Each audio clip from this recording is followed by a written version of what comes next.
మిత్రుడు శ్రేయభిలాషి మా తమ్ముడు బుర్రా శ్రీధర్ గారికి ధన్యవాదాలు చెప్పాలి. ఎందుకంటే దేశం కోసం ఎన్నో సేవా కార్యక్రమాలు చేసి సర్వీస్ అనంతరం కూడా గొప్ప వ్యక్తుల్ని ఇంట్రడ్యూస్ చేసి అవేర్నెస్ తనకిచ్చిన డ్యూటీని ఎంతో చాకచక్యంగా చేస్తూ సమాజానికి మరియు దేశానికి మరియు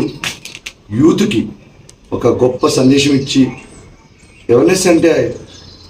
కార్గిల్లో వీరులకు వారి కుటుంబాలకి మనోధైర్యం కల్పిస్తూ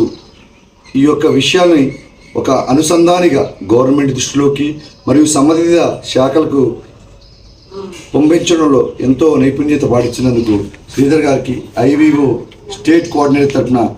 సన్మానం చేయడం జరుగుతుంది. ముందు కూడా ఎంతో గొప్ప స్థాయికి ఎదగాలని ఈ యొక్క భారత్